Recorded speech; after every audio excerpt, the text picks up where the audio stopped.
Logic families, ये थोड़ा सा स्पेसिफिक टॉपिक है। इस पे अगर कोई जीवट किस्म का कोई एग्ज़ामिनर है जिसने कि कुछ ख़तरनाक किस्म का पेपर बनाने के मूड में है, तो वो इस टॉपिक से बड़े ही बीहड़ क्वेश्चन बना सकते हैं।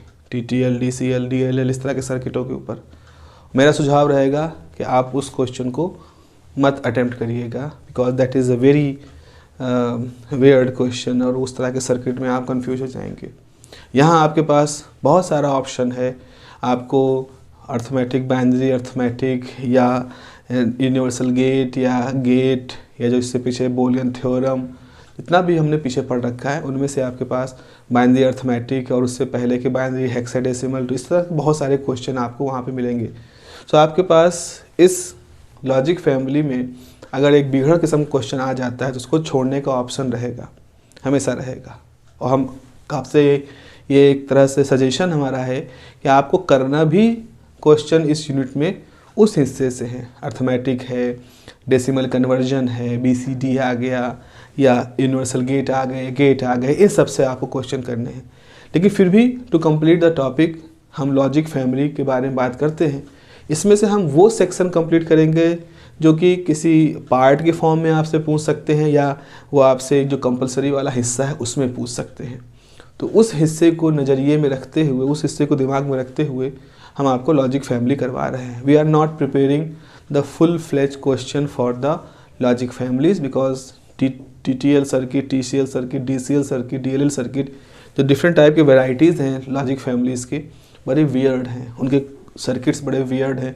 भूलने की परम गुंजाइश वहाँ पर, प्रबल गुंजाइश वहाँ रहती है।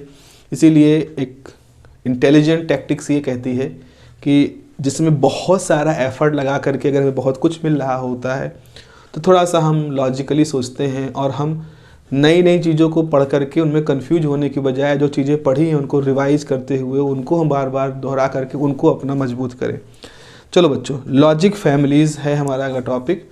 मेनली क्या है, देखो फैमिलीज़ का मतलब यहाँ पर ये है कि ठीक है, शैनन ने अपनी थ्योरी दे दी और शैनन की थ्योरी के बाद सब कुछ हुआ, इलेक्ट्रॉनिक डेवलपमेंट की बात आई, सेमीकंडक्टर इंडस्ट्री में रिवोल्यूशन हुआ, क्रांति आ गई, सेमीकंडक्टर्स बनाने की नई उपलब्धियां लोगों ने प्राप्त कर ली। अब आया कि हम डिज़ाइन कैसे बनाएं, हम सर्किट कैसे बनाएं, सर्किट को प्रिंट करने की टेक्नोलॉजी खोज ली, यानी छोटी सी जगह पर बहुत सारे कंपोनेंट ग्रो करने की टेक्नोलॉजी, नैनो टेक्नोलॉजी हमने डेवलप करना शुरू कर दी। 1960 से लेकर 1975 का समय आ गया, और ये वो समय था जब हमने इस तरह की चीज़ें को डेवलपमेंट करना शुरू कर दिया था। अब हमारे सामने ये हुआ कि हम बनाना क्या चाहते हैं। तो हमारे पास है कि क्या हम बाईपोलर जंक्शन से मिल करके एक पूरी सर्किट बनाना चाहते हैं, हम CMOS MOSFET से बनाना चाहते हैं, हमें गेट बनाने हैं बहुत सारे, हमें एक सर्किट पे 1000 गेट बनाने हैं, 1000 तरह गेट बनाने हैं, जिनसे तमाम तरह के लॉजिक ऑपरेशन करने हैं। तो जो हमने वो तरीके खोजे, जिन तरीक़ों से ये सारा कुछ डेवलप हो रहा था, आप समझ लो वो है हमारी logic families, because we are going to construct a family, a collection of gates and or nor, xor, exclusive nor, nand, xor, ये सब हम डेवलप कर रहे हैं हमारे रिक्वायरमेंट के हिसाब से।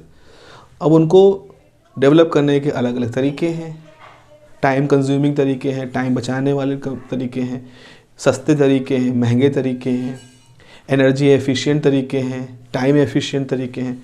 बहुत स्तरों पर वर्गीकरण किया गया, और इन्हीं वर्गीकरण के आधार पर फैमिलीज़ बननी शुरू हुई कि भाई ये ऐसी फैमिली की है जिसमें कि टाइम का इशू होता है, टाइम कंज्यूमिंग नहीं होते, जल्दी फास्ट वाले होते हैं। एक होते हैं जो इस तरह के कंपोनेंट के से हमारा आपको हम लोग पावर डिसिपेशन कम होता है, तो पावर कंज्यूमिंग कम होता है। खुद ही सोचो, आप जैसे आपके पास डेस्कटॉप है, एक एग्जाम्पल है, it's not very real example but just to understand the power consumption issue.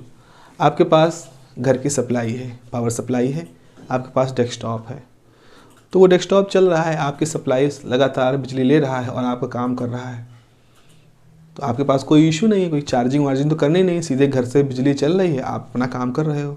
वहीं दूसरी तरफ लैपटॉप है, लैपटॉप में क्या होगा, आप बहुत कॉन्शियस हो पावर को लेकर के, क्योंकि आपने लैपटॉप चार्ज कर रखा है, मान लो जहाँ बैठे वहाँ चार्जिंग पोर्ट नहीं है, चार्जिंग पोर्ट नहीं है तो लैपटॉप की सारी फंक्शनिंग उस बैटरी के पावर पे डिपेंड कर रही है। तो आप चाहोगे कि आपके लैपटॉप में ऐसे कंपोनेंट लगे हों जो पावर को कम से कम कंज्यूम करें और लंबे समय तक आपको बैकअप देते रहें। मतलब कम कंज्यूम करेंगे तो बैटरी कम ड्रेन होगी, तो आपका सिस्टम ज़्यादा देर तक चलेगा। तो वहाँ आप हमेशा कॉन्शियस रहोगे, बैटरी को देखते रहोगे, काम कर रहे हो बैटरी देखते रहोगे। लेकिन डेस्कटॉप पे आप ऐसा नहीं देखोगे, because power is not an issue. हाँ, वहाँ आप स्पीड के लिए कह सकते हो भाई हम डेस्कटॉप ले फास्ट हो, जल्दी काम करे, पावर कोई इशू नहीं है। लैपटॉप में आप पावर के प्रति भी कॉन्शियस हो, स्पीड हो अच्छी बात है, लेकिन सोचोगे कहीं ऐसा ना हो बहुत अच्छी स्पीड चले तो ज़्यादा पावर खा ले, तो आप एक कॉम्प्रोमाइजिंग स्टेट में आप वहाँ पर रहोगे। तो इस तरह से हम डिफरेंट पर्पसेस के लिए डिफरेंट एडवांटेजेस डिसएडवांटेजेस वाली लॉजिक सर्किट्स का इस्तेमाल करते हैं, और इसीलिए हमारे मोटिवेशन है हमारे पास कि हमें बहुत तरह की लॉजिक फैमिलीज हमने डेवलप की। लेकिन इसके बारे में लॉजिक फैमिलीज में all digital system like computers, all digital systems like computers, microprocessors are constructed. All digital systems like computers, microprocessors are constructed from simple circuits called the logic circuits. Called the logic circuits. Full stop. For each logic circuit, the building block is the logic gate. For each logic circuit, the building block is logic gate. Logic gate सबका building block होता है, full stop. Logic gate themselves are simple electronic circuit. Logic gates themselves are simple electronic circuit consist of diode,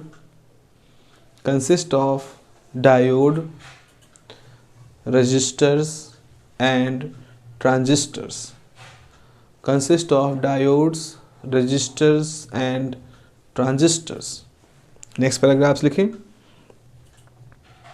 Digital integrated circuits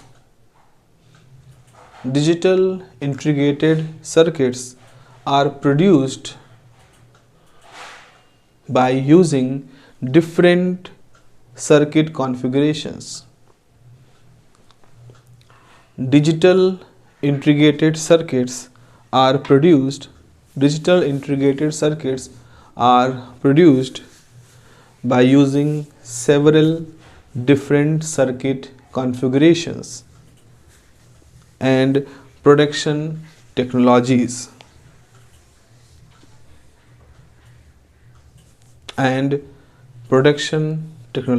अगर हम integrated circuit की बात करें तो मोटे तौर पे इंटीग्रेटेड सर्किट का मतलब बस इतना है कि एक ऐसा सर्किट अरेंजमेंट जिसमें बहुत सारी चीज़ें जुड़ी हों एक छोटी सी जगह पर, उसमें तमाम तरह गेट हों, तमाम तरह के मॉसफेट हों, जो भी हमारी रिक्वायरमेंट हो उस हिसाब चीज़ें एक जगह पर हो। इंटीग्रेट का मतलब होता है एक जगह पर हर चीज़ इकट्ठा की गई हों और आपस में तालमेल के साथ वहाँ पर हों। तो इसको ग्रो करने के लिए हमारे पास बहुत सारी नैनो साइंस में टेक्नोलॉजीज़ हैं। नैनो साइंस में आप इसमें हम कहते हैं कि एक टेक्नोलॉजी है कि जिसको कहते हैं कि लिथोग्राफी प्रोसेस होता है, तो फोटो लिथोग्राफी होता है, नैनो लिथोग्राफी होता है, इलेक्ट्रॉन बीम लिथोग्राफी होता है, कई तरह लिथोग्राफिक प्रोसेसेस होते हैं जो कि ये सारा काम करते हैं। तो वही चीज़ हम यहाँ पे करें, डिफरेंट टाइप की टेक्नोलॉजीज़ होती हैं डिफरेंट टाइप की कॉन्फ़िगरेशन को बनाने के लिए। आगे लिखें, a logic family is collection of different integrated circuit chips. A logic family is collection of different integrated circuit chip मतलब वो जो छोटा सा हिस्सा होता है उसके ऊपर ग्रो होता है उसको चिप कहते हैं। Different integrated circuit chips that have similar input output and internal circuit characteristics that have similar input output and internal circuit characteristic, but they perform different logic operations but they may perform different logic operations such as and, or, and not, such as and, or, and not। तो हमने क्या कहा कि integrated circuit जो होते हैं वो collection of logics, gate वगैरह होते हैं, मॉसफेट, ट्रांजिस्टर, ये सब होते हैं उसमें अंदर। डिफरेंट तरह की टेक्नोलॉजी से हम इंटीग्रेटेड सर्किट बनाते हैं। उसके बाद हम कह रहे हैं कि जब हम इस तरह के बहुत सारे इंटीग्रेटेड सर्किट को एक जगह इकट्ठा करते हैं तो हम उससे उन इंटीग्रेटेड सर्किट कलेक्शन से एक लॉजिक फैमिली बनाते हैं। और इस लॉजिक फैमिली में क्या होता है कि उनको आपस में ऐसे जोड़ा जाता है कि उनका इनपुट आउटपुट सेम जैसा हो, उनकी एनर्जी कैरेक्टरिस्टिक एक जैसी हो, और उनकी सहायता से हम अपने मनमाफिक जो गेट का ऑपरेशन करवाना चाहें, चाहे एंड की तरह से, चाहे और की तरह, चाहे नॉर की तरह से, वो सब हम करा ले जाएं। ये हमारा मकसद होता है उनके पीछे। तो ये है आपने यहाँ पर लिखा है। तो यहाँ पर लिखोगे दीज लॉजिक फैमिलीज में vary by, these logic families में वेरी, VARY मतलब बदल सकती हैं, बदलते हैं आपस में, इनका विभेद ऐसा होता है। में vary by speed, these logic families में vary by speed, power consumption, speed comma power consumption comma cost comma voltage and current levels, comma cost and voltage current levels. जैसा कि मैंने बताया आपको, लैपटॉप तो बहुत बाद में आए हैं, शुरू में डेस्कटॉप थे। तो डेस्कटॉप जब थे तो उसमें पावर का कोई इशू नहीं था, पावर की इन्फाइनाइट एक तरह से सप्लाई होती, कोई बैटरी चार्ज करके तो नहीं करना था। तो वहाँ पर वो उसकी तरफ लोगों को बहुत ज़्यादा रुझान नहीं था कि पावर कंजम्पशन को मिनिमाइज़ करना। हाँ, स्पीड, फंक्शनलिटी, हीट मैनेजमेंट, ये सारी चीज़ें थी, कॉस्ट, ये सारी चीज़ें थी। लेकिन जब समय के साथ साथ लैपटॉप डेवलप होना शुरू हुए, पोर्टेबल कंप्यूटर डेवलप होना शुरू हुए, तो लोगों का ध्यान पावर कंजम्पशन की तरफ गया। चूँकि अब वो इतना बड़ा सेटअप लेके घूम तो सकते नहीं थे, बैटरी के ऊपर सपोर्ट पे आ गए। तो बैटरी अच्छी बनाई जाए, न केवल बैटरी अच्छी बनाई जाए बल्कि सिस्टम को भी ऐसा बनाया जाए कि वो बहुत ज़्यादा पावर खर्चीला ना हो।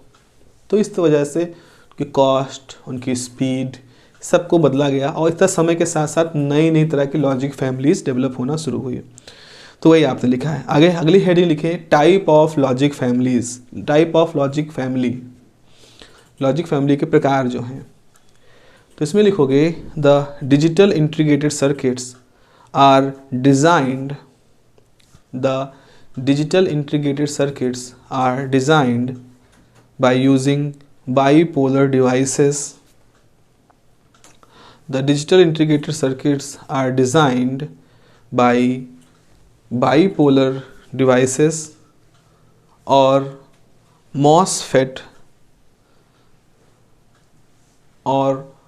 MOSFET devices, and in some cases by using both, and in some cases by using both। क्या मतलब है? इंटीग्रेटेड सर्किट को हमने शुरू में बनाना शुरू किया बाईपोलर ट्रांजिस्टर PNP NPN से। फिर जब मॉसफेट टेक्नोलॉजी अच्छे से ग्रो कर गई तो फिर हमने मॉसफेट से बनाना शुरू कर दिया पूरी इंटीग्रेटेड सर्किट को। लेकिन कुछ ऐसी भी जगहें थी जहां हमने दोनों का रखा। 30% PNP NPN थे, 70% मॉसफेट थे। उनके अपने कारण थे। कई बार उनमें जगह को लेकर के इशू था, छोटा बनाने के चक्कर में कई बार PNP NPN ट्रांजिस्टर कुछ ऐसे यूनिक कैरेक्टरिस्टिक रखते हैं अपनी, जिनकी वजह से वो वोल्टेज रेगुलेशन या एज अ बहुत अच्छा वोल्टेज रेगुलेटर की तरह से उनको रखना ही पड़ता है फेट मॉसफेट के साथ में। तो कुल मिला के हमने समय के साथ साथ बाईपोलर मॉसफेट और उनके कॉम्बिनेशन के साथ अपनी आईसीज को बनाना शुरू कर दिया। आईसी मतलब इंटीग्रेटेड सर्किट को बनाना शुरू कर दिया। तो यहाँ पे लिखो, सो लॉजिक फैमिलीज में फॉल इनटू 2 ग्रुप्स। तो इस आधार पर 2 ग्रुप बना सकते हैं। सो लॉजिक फैमिलीज में फॉल इनटू 2 ग्रुप्स। पहला है, जस्ट पॉइंट लिखो, पहला होगा बाईपोलर लॉजिक फैमिलीज और दूसरा होगा यूनिपोलर लॉजिक फैमिलीज। तो 2 तरह की हुई। एक हुआ जिसे कहते हैं bipolar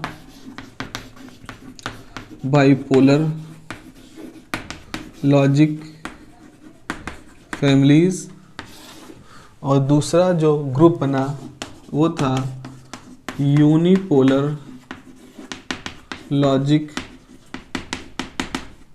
families.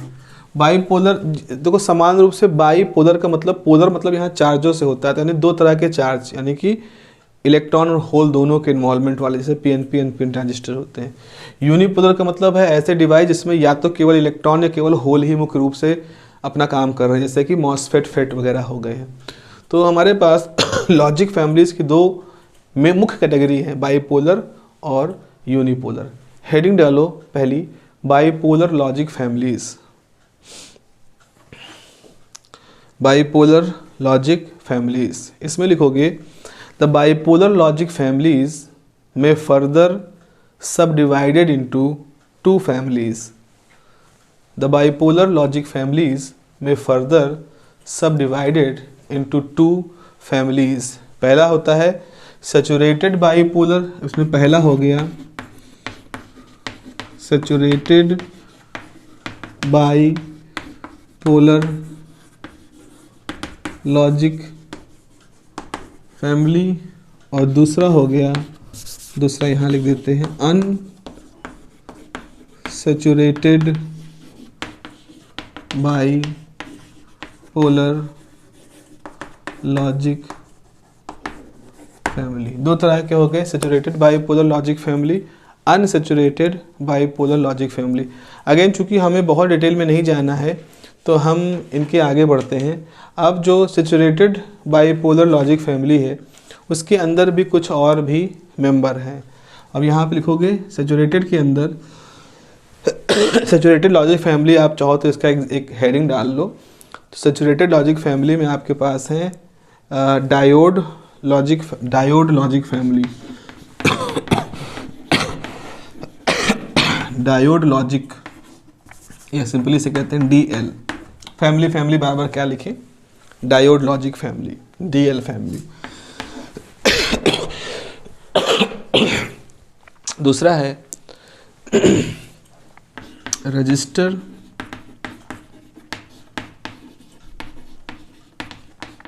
Transistor logic family, RTL इसे कहते हैं।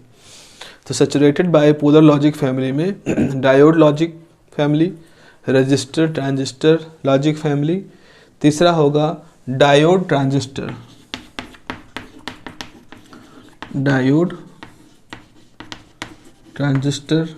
Logic, DTL diode transistor logic family. चौथा है इंटीग्रेटेड इंजेक्शन लॉजिक फैमिली। चौथा हो जाएगा integrated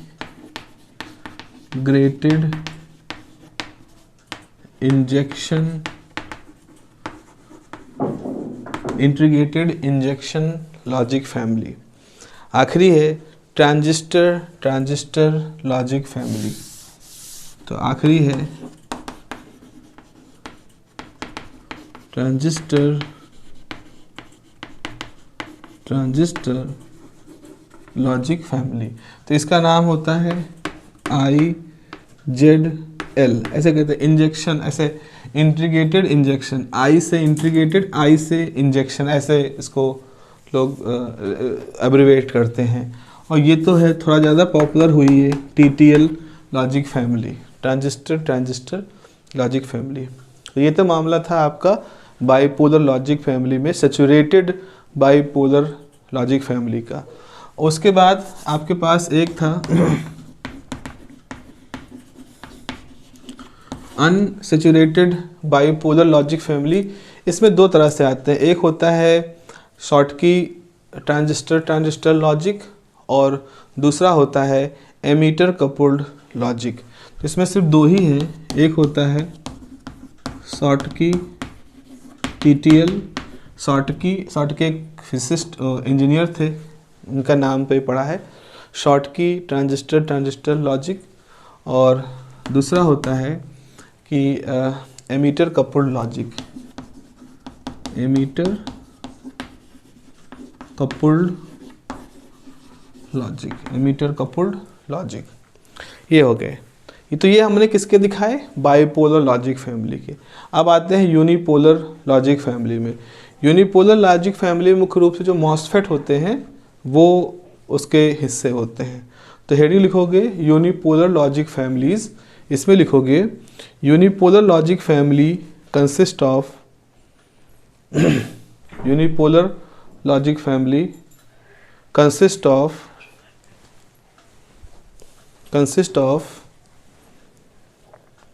metal oxide semiconductor logics, consist of metal oxide semiconductor logics। इसमें इतना ज़्यादा दो तरह का वर्गीकरण नहीं है, लेकिन इसमें भी कई तरह की वैरायटी हैं। तो इसमें लिखोगे this family consist of this family consist of following members. इसके सदस्य कौन कौन से हैं, जैसा एक है पीमॉस। पीमॉस मतलब पॉजिटिव, जो पॉजिटिव पीमॉस का मतलब होता है ना कि पी टाइप, जिसमें कि जंक्शन बने होते हैं, पीमॉस, इसे कहते हैं पीमॉस लॉजिक। मॉस का मतलब यहाँ पर है, इसको ऐसे करते हैं, सॉरी इसको ऐसे कहते हैं।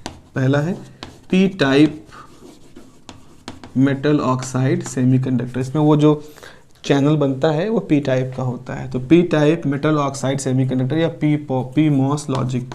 दूसरा है एन टाइप, उसका काउंटर मॉस, यानी कि एन मॉस लॉजिक। ठीक है। तीसरा होता है जैसा जो कि मैंने पढ़ाया भी है आप लोगों को, कॉम्प्लीमेंट्री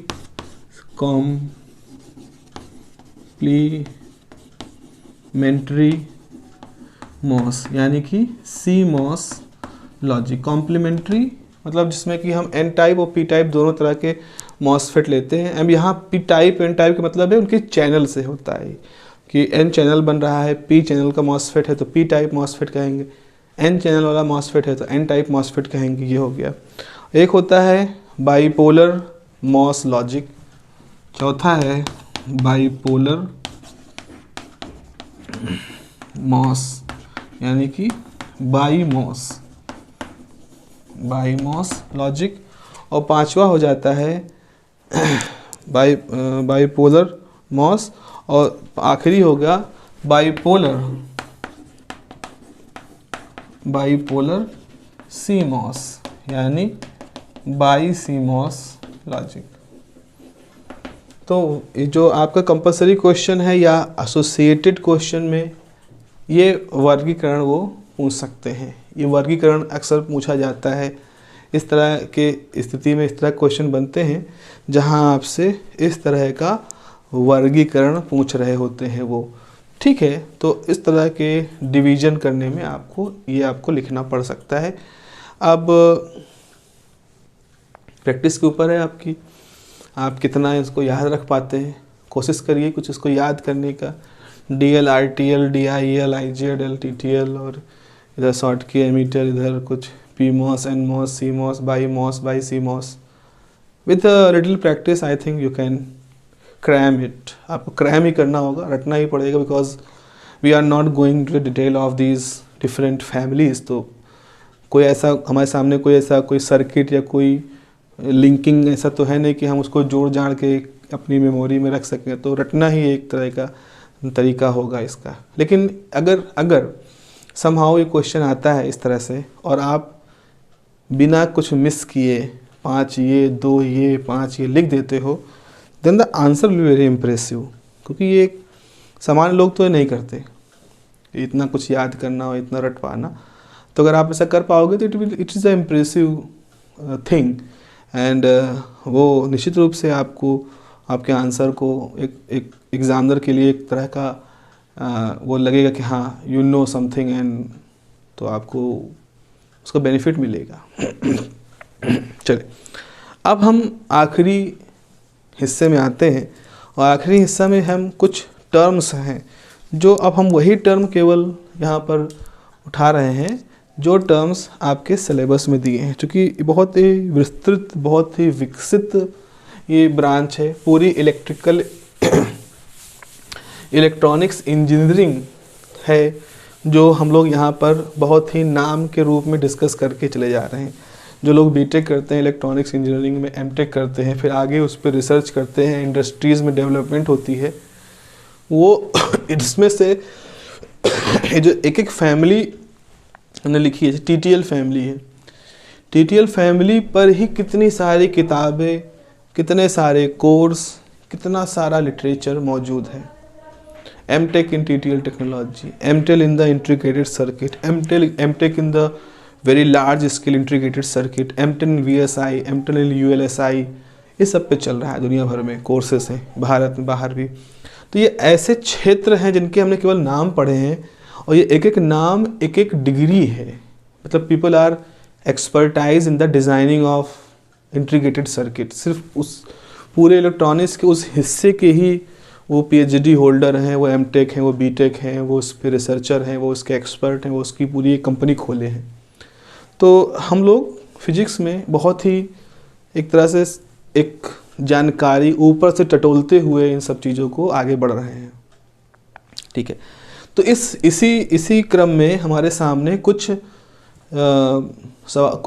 टॉपिक हैं जो आपके सिलेबस में दिए गए हैं, जो कि इंटीग्रेटेड सर्किट में लोग इसको यूज करते हैं। जैसे फिगर ऑफ मेरिट, कि भाई इस सर्किट का फिगर ऑफ मेरिट बहुत अच्छा है। तो what do you mean by the figure of merit?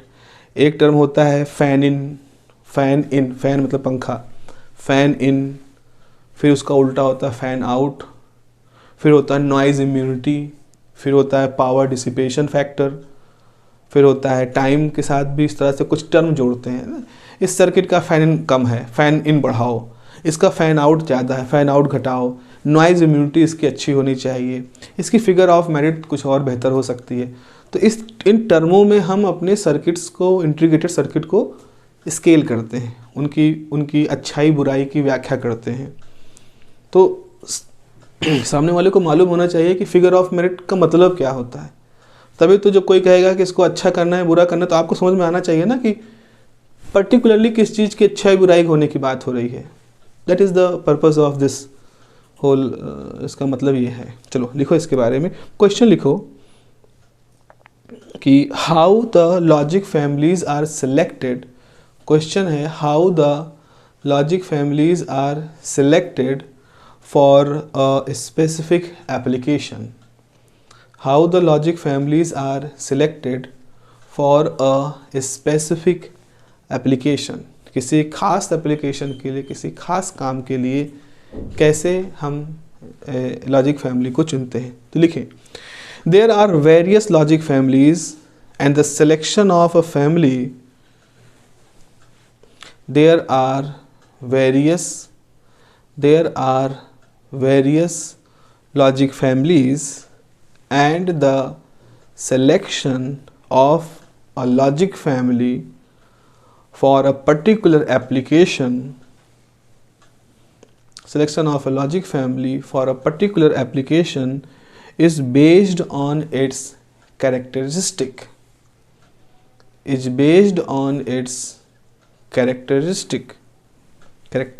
full stop.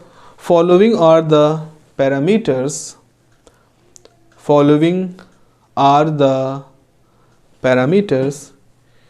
used to compare the performance of digital integrated circuits. Following are the parameters used to compare the performance of the digital integrated circuits. कुछ parameter, 6-7 parameter हैं, लिख लें, just point wise लिखें। जैसे speed of operation, पहला parameter है speed of operation, दूसरा है पावर डिसिपेशन,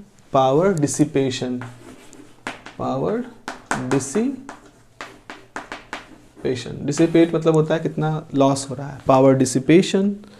तीसरा है figure of merit, MERIT,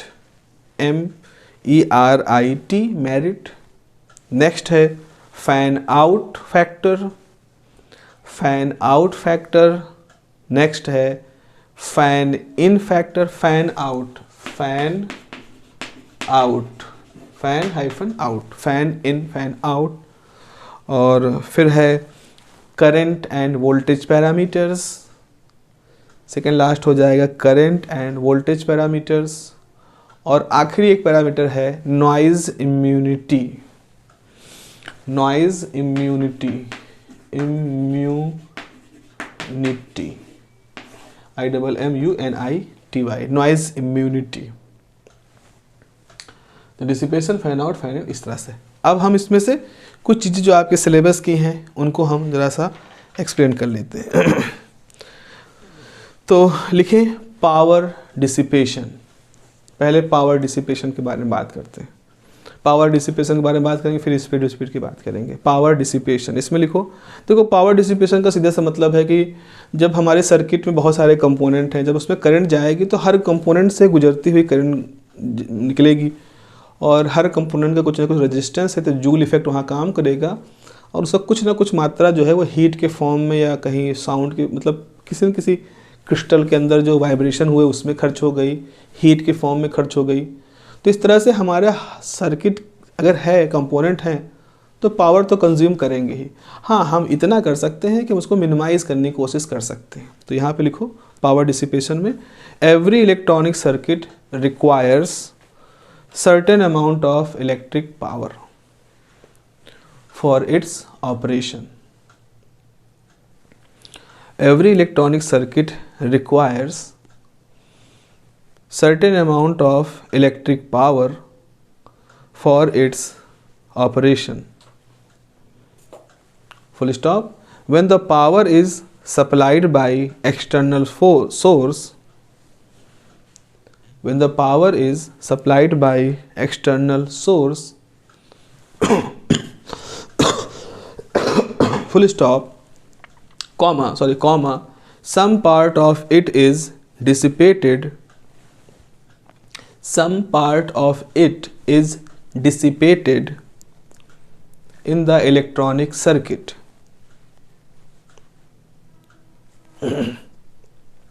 Full stop. This power waste across the component of device, across the components of device, मतलब ये पावर वेस्ट हो जाती है, बेकार हो जाती है जो अलग अलग कंपोनेंट हैं उनके अक्रॉस। तो इसका मतलब है कि अगर हम किसी तरह से इस डिसिपेशन को कम कर ले जाएं तो हमारे सर्किट को कम पावर की आवश्यकता होगी। अगर हम ये फिजूल खर्ची, एक तरह समझ लो पावर की फिजूल खर्ची हो रही है, अगर ये फिजूल खर्ची हम कम कर दें तो वास्तव में हमारे सर्किट का खर्च तो कम ही है। इस बात को समझ पा रहे हैं ना? इससे आपने उसमें तार बहुत लगा रखे हैं, तो तार जो हैं वो बेमतलब में तार हैं, इसीलिए बहुत सारा वो एनर्जी लॉस करा ले रहे हैं। अब आपने क्या किया, तारों को हटा दिया। जब तार को हटा दिया तो फिर कैसे लाइट आए, कैसे करंट आएगी जाएगी। तो हमने बजाय तार के सर्किट के ऊपर कुछ मेटल की लाइनें खींच ली, मतलब मेटल की पट्टियाँ चिपका दी। तो उन पट्टियों से, वो पट्टियाँ उस पर चिपकी हुई हैं, तो जो करंट है वो पट्टियों से होके जा रहा। करंट को तो कंडक्टिंग रास्ता चाहिए, चाहे आप मेटल की पट्टी लगा दो चाहे तो तार लगा दो। तो पट्टी छोटी लगानी पड़ी, तार थोड़ा लंबा लगाना पड़ता हो। पट्टियाँ आराम से सोल्डर हो गई, उसी के अंदर मेल्ट हो गई, उसी में चिपका दी गई। तार को जोड़ने के लिए कुछ और भी सिस्टम करना पड़ता। तो इस तरह से हमने उसकी फिजूल खर्ची रोक दी। तो वही आप लिखो आगे, requirement of power is less, power की आवश्यकता कम होगी। Requirement of power is less if the power dissipation is minimize. अगर पावर डिसिपेशन को हम कम कर ले जाएं, कम से कम कर ले जाएं, तो हमें पावर की आवश्यकता भी कम ही होगी, क्योंकि बहुत बड़ा हिस्सा तो फिजूल खर्ची में जा रहा है। तो the power dissipation is less. तो यहाँ पे लिखोगे therefore power dissipation should be minimize as much as possible. So the power dissipation should be minimize as much as possible. अब ये कैसे करते हैं, ये तो फिर सर्किटरी डिटेलिंग की बात हो गई है, हम लोग वहाँ नहीं जा रहे हैं। बस ये समझ लो पावर डिसिपेशन को हम कम से कम रखना चाहते हैं। और full stop, in the ICs यानी कि इंटीग्रेटेड सर्किट्स, ऐसे लिखोगे, in the ICs, the power dissipation is measured in ICs. The power dissipation is measured in terms of milliwatt unit. Is measured in terms of milliwatt unit. milliwatt इसकी unit होती है, basic unit, जिसके term में हम इस चीज़ को नापते हैं। ठीक है, अब दूसरा टॉपिक लिखो। अगला जो पैरामीटर है, figure of merit. Figure of merit इसमें लिखें, the power dissipation of logic families should be minimum. Figure of merit के बारे में लिखो, the power dissipation of logic families should be minimum to reduce the power requirement.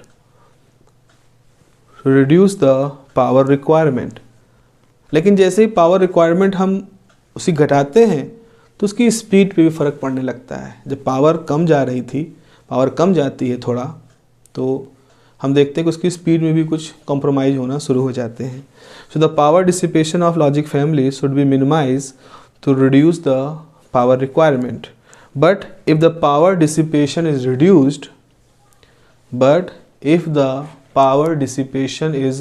reduced, the speed of operation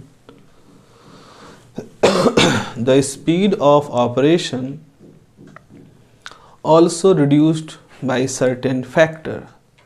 The speed of operation also reduced by certain factor. Full stop. In this situation, the parameter figure of merit is considered.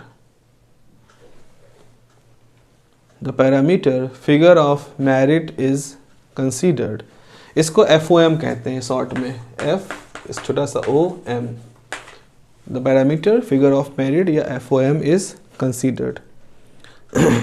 With this parameter,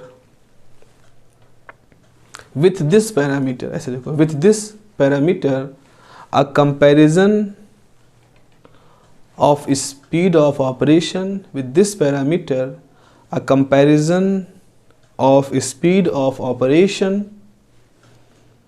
and power dissipation is calculated. मतलब figure of merit की सहायता से उसको अगर हम study कर लें तो हम एक अंदाज़ा जान जाते हैं कितना पावर डिसिपेशन हमें कम करना है और फिर उसके मुकाबले कितनी स्पीड से हमें समझौता करना पड़ेगा। तो यहाँ आप लिखेंगे, figure of merit is a product of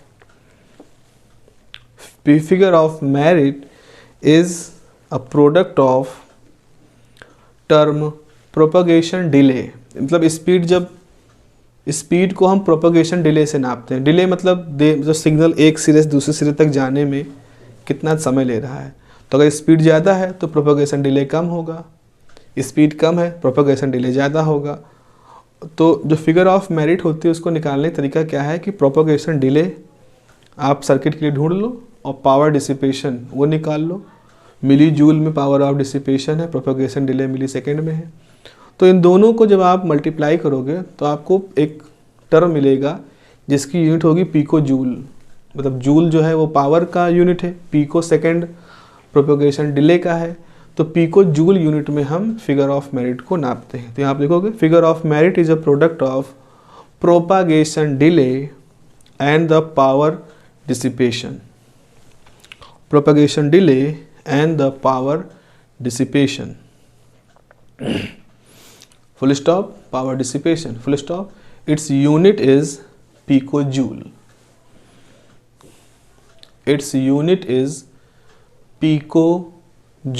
इसकी यूनिट जो होती है वो पिकोजूल होती है। ठीक है, अगले 2-3 और फैक्टर हैं, वो भी जल्दी से लिख लेते हैं। अगला है फैन आउट फैक्टर या फैन आउट सीधे कहते हैं, फैन आउट। तो फैन आउट का ये मतलब होता है, जैसे हम ये कहते हैं, जैसे मान लो हमारे पास एक गेट है कोई भी एक गेट है, ऐसा नहीं कि नैंड नॉर और, कोई भी एक गेट है। अब इस गेट से हम और कितने गेट्स को ऑपरेट कर सकते हैं, मतलब इस गेट से हम और कितने गेट ऑपरेट कर सकते हैं। ऐसे हम बहुत सारे गेट को ऑपरेट कर दें। मान लो हम एक, इसको कहते हैं ड्राइवर गेट, जैसे बस में एक ड्राइवर होता है ना, तो वो एक ड्राइवर डिसाइड करता है कि उस बस के अंदर बैठे यात्री कहाँ जाएंगे। तो अगर बस बड़ी है तो नंबर ऑफ पैसेंजर बड़े हैं। ऐसे ही हमारा एक गेट होता है, उस गेट से कितने और गेट फंक्शनिंग अपना प्राप्त कर रहे हैं, उसको हम फैन आउट कहते हैं। तो अगर इस गेट से हमारे 10 गेट फंक्शनिंग प्राप्त कर रहे हैं तो हम कहेंगे इस गेट का फैन आउट 10 है। फैन आउट इस तरह से यहाँ पर इसका नाम इसके लिए कहते हैं। तो यहाँ पे लिखोगे fan out is a capability of a logic gate. Fan out is capability of a logic gate to drive the maximum number of similar gates. Fan out is a capability of logic gate to drive, D-R-I-V, drive मतलब उनको motivate करना या उनके लिए input देना, to drive the maximum number of similar gates.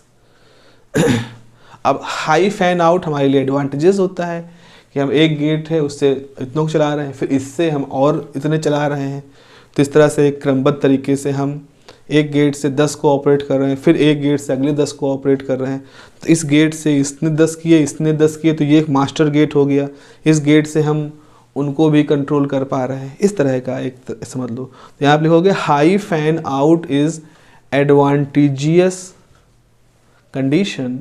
High fan out होना अच्छा होता है। High fan out is an advantageous condition because it reduces the need of additional gates to drive more gates.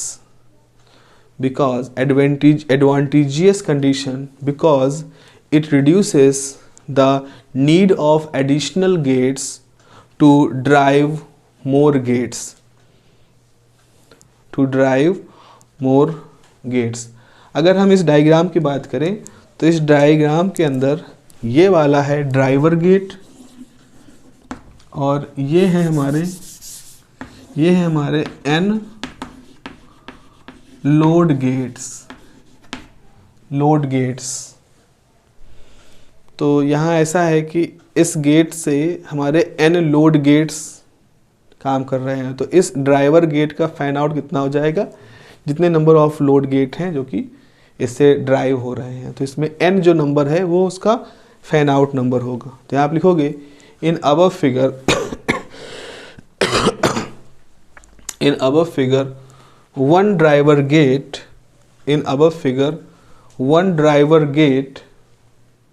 Drive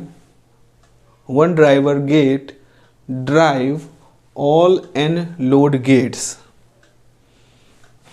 all n capital N load gates, so its fan out is capital N, so its fan out is capital N। तो उसके लिए जो fan out है वो capital N हो जाएगा। ठीक है। फैन इन इसका उल्टा होता है। जैसे एक हमारा गेट है, अब इस गेट में हम कितने इनपुट एसोसिएट कर सकते हैं। जैसे मैंने बताया था ना कि अगर 2 इनपुट हैं तो 4, तो टेबल 4 की बनेगी, 3 हो गए तो 8 की बनेगी, 4 हो जाएंगे तो 16 की बनेगी।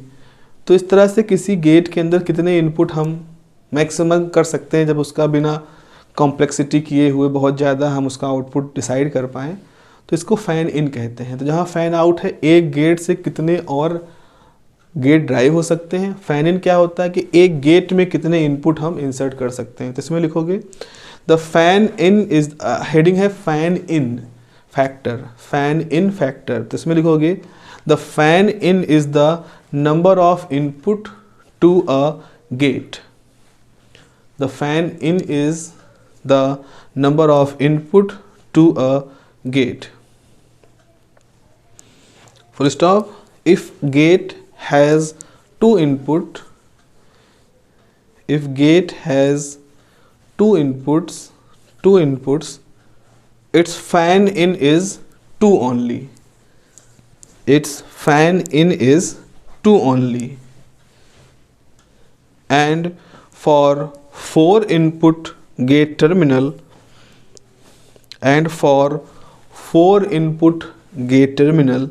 the fan in is 4. 4 input gate terminal, the fan in is 4. ठीक है, ये हो गया। आखिरी में लिखिए नॉइज इम्यूनिटी। एक और फैक्टर है नॉइज इम्यूनिटी। नॉइज मतलब आपको सुन के लग रहा होगा कि हम एक ऐसे सर्किट की बात कर रहे हैं जिसमें अगर नॉइज़ इंट्रोड्यूस हो भी जाए तो नॉइज़ आउटपुट में ना असर करे, बहुत ज़्यादा आउटपुट को ज़्यादा बेकार या डिस्टॉर्ट ना करे। लिखे यहाँ पर नॉइज़ इम्यूनिटी। इसमें लिखोगे unwanted signals are known as noise. The unwanted signal are known as noise. Full stop. The abnormal electric and magnetic fields, the abnormal electric or magnetic field may introduce some noise, at the input of the digital circuit, may introduce some noise at the input of the digital circuit. Full stop. Because of noise, the input voltage may drop because of noise, the input voltage may drop below certain reference level,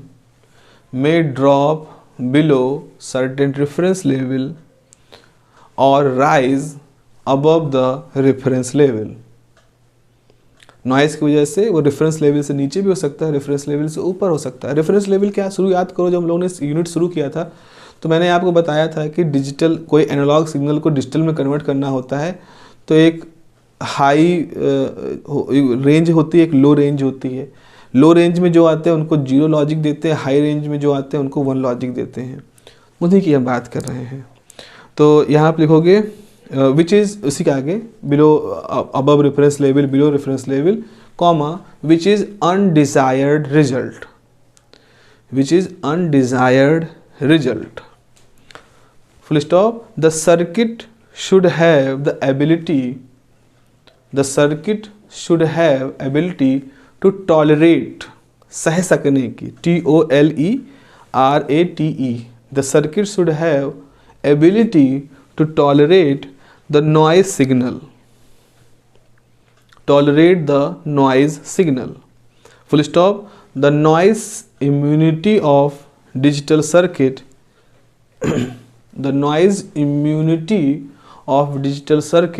is defined as the ability of digital circuit.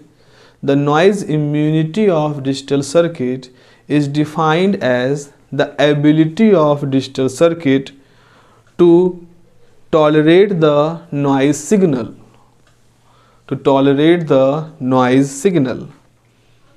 A qualitative measure of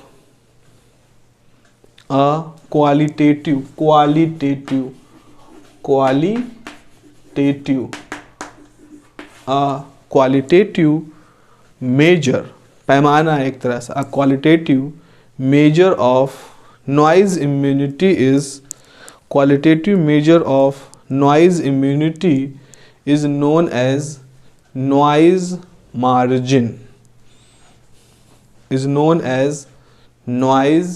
margin, ठीक है बच्चों। तो इस तरह से हमने logic families के जो पैरामीटर्स होते हैं जिनके ऊपर हम किसी फैमिली की मेरिट को, उसकी उपयोगिता को, उसके एप्लीकेशंस को परखते हैं, वो हमने कुछ मोटे मोटे तौर पर पढ़े। हालांकि बहुत सारे होते हैं, डिफरेंट एप्लीकेशंस के हिसाब से डिफरेंट टाइप के होते हैं। एनालॉग टू डिजिटल के लिए भी होते हैं, डिजिटल टू एनालॉग के लिए भी होते हैं, लेकिन फिर भी ये जो आपके सिलेबस में मेंशन है कुछ हमने उनको यहाँ पर रखा है। तो this is the end of this unit. So we have finished this digital electronics unit. Next unit will be the unit number 1, जो कि कंपेरेटिवली छोटी यूनिट है, जिसमें कि हम डायोड के बारे में बात करेंगे और उसमें फिजिक्स कुछ ज़्यादा इन्वॉल्व होगी, क्योंकि वहाँ हम कुछ डेरिवेशंस उस तरह से कर रहे होंगे। सो होपफुली ये जो हमारी आने वाली जो 2 यूनिट्स हैं ये बहुत उतनी ज़्यादा लेंदी नहीं, उतना ज़्यादा वो नहीं है, इनको हम जल्दी से कवर कर लेंगे। तो हमारे पास जो 2 मेजर चंक था यूनिट्स का, यूनिट नंबर 3 एक लेंदी यूनिट थी, यूनिट नंबर 4 भी कंपेरेटिवली लेंदी यूनिट थी, ये दोनों आपके पास हैं। तो इनको आप तैयार करिए और अगला टॉपिक हम लोग जो शुरू करेंगे that will be the from unit number 1, that is the diode equation या हेट्रोजंक्शन डायोड, जो पहला टॉपिक है उससे हम शुरू करेंगे। चलिए फिर अगली यूनिट में मिलते हैं।